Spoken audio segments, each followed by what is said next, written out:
Growing Up White. It's Weird. Book 1, Chapter 2, Hawaii. 1968. I am 8 years old, and I am in the island paradise of Hawaii. Now, to be exact, Honolulu, Hawaii, on the island of Oahu. We live just moments away from the famous Waikiki Beach, and we lived on the side of Diamond Head Crater. Yes, that iconic Diamond Head Crater. Anytime you see pictures of the area, you can see Diamond Head Crater looking out majestically over the Pacific Blue Ocean. The housing we lived in was provided by the military. They built houses for soldiers and their families so they could all be close to the base or on the base.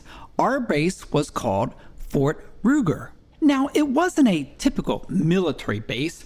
What it was is just a lot of houses all in a row that were connected together. My father, he worked downtown Honolulu at the intake center.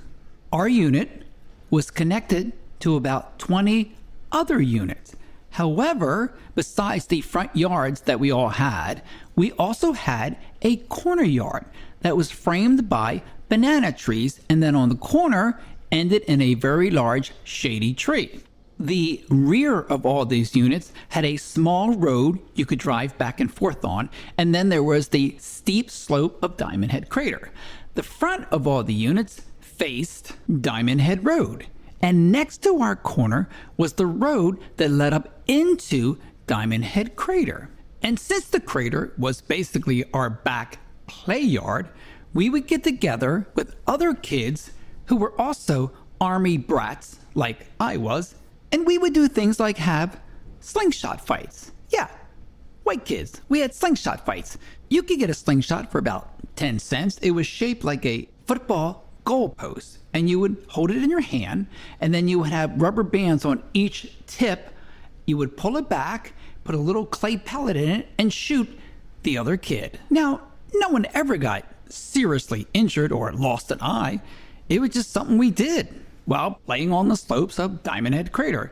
We'd also hike, walk around the crater as far as you could, and go into some of the old bunkers built by the Army during the last war. Another fun thing we would do is skateboarding. We would walk up the road that led into the crater and skateboard all the way down to our house. It was maybe about a 20-minute ride. And of course, being in Hawaii, living in Honolulu, right up the road from world famous Waikiki Beach, I learned how to surf, and I bought my own surfboard.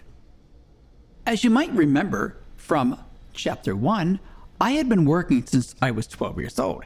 Now, I was only 8, but my mother would often bring me to work with her to make a little money.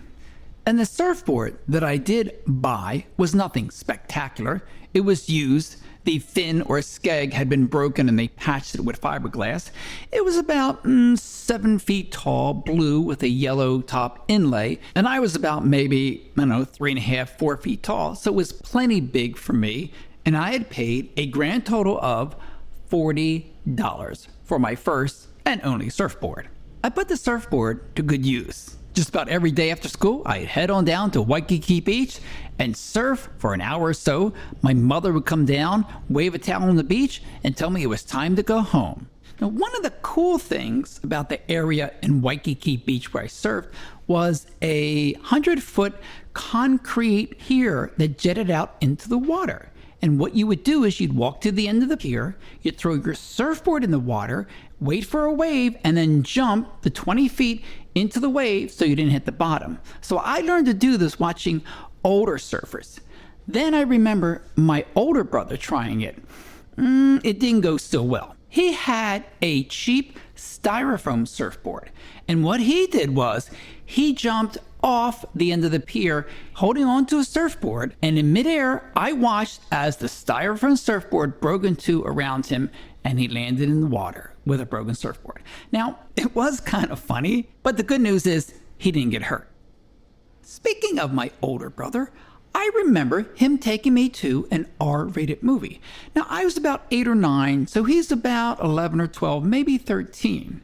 And the fact that these two children could get into an R-rated movie in Hawaii tells you something about the time. The name of the two movies were Blood Fiend, which I really don't remember much about, just there was a lot of blood. And the second one, which I remember more, was Brides of Blood. The movie centered on a older rich white guy who owned an island, and now this is a spoiler alert, on special nights he would turn into a beast. And the natives would sacrifice to the beast one of their women, preferably a virgin. And they would be tied to two bamboo poles shaped like an X. Their arms were tied up in the air, spread apart, and their legs were tied, spread apart. And they wore bikinis. Sometimes the native men would rip the bikinis off them before the beast came out. And then when the beast came out, there was a lot of screaming as he devoured the front of their body. And yes, they would show the whole bloody body. That was my first exposure to seeing a naked woman's body. Now remember, the movie came out in 1968, so I was just 8 years old watching this. Another activity we would do as Army brats is shoot rifles inside Diamond Head Crater at their rifle range where I was being trained to be a good little soldier. The way I learned to shoot, because of my size and age, the rifle itself was just as big as I was lying down. And the targets were about 50 feet in front of me. And I made it all the way up to pro marksman with medals and a certificate. And if I stayed with the program and got a little bigger, I would next learn how to shoot kneeling and then standing, like some of the older kids. Now, my elementary school, I was actually in the minority as a white kid. Most of the kids there were Asian or native islanders, but I got along with everyone. I played kickball, I was good at school, and one of the coolest things was I wore shorts every day and I didn't have to wear shoes. I mean, look, it's Hawaii. And on my way walking to and from school, I passed by a cemetery. Now, it wasn't your typical cemetery. It looked more like a park. So often I would walk around. And one of the fascinating things is people would leave food on the graves for the souls to come up and eat. I mean, it made sense. They were probably hungry. So I asked my mother if I could leave some food on a grave. And she said she knew someone she worked with who had a relative at the cemetery named Charlie. So I would leave Charlie some food. Okay, so I know this sounds a little weird, but let's get even more weird. In the housing unit we lived in, 2 bedroom, 1 bath, I slept in a bedroom with my older brother. We had separate beds across from each other, and my mother and father and younger brother slept in the other bedroom.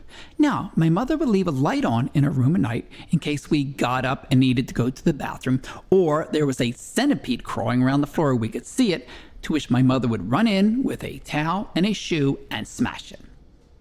So I'm sleeping this one night, and all of a sudden, I feel a body sit on the edge of the bed and lean on me. Remember, I had seen Brides of Blood and Blood Fiend, and those images are in my mind. So I'm scared. I don't know what to do. So I stay still and pretend I'm asleep. Then what I do is I open one eye very slowly, and what I see is a brown thumb in front of my face. Now remember, I'm white, my mother and father are white, the light is on in the bedroom, and there is clearly a brown thumb in front of my face. Then, a moment later, the body gets up, and I think, oh no, it's going to get my older brother. I wait a moment, open both eyes, slowly get up, and I don't see a soul. Remember, the light is on, and my older brother is still in his bed fast asleep. Now you would think this little kid would scream out or run to his mother and father. No, I just went back to sleep.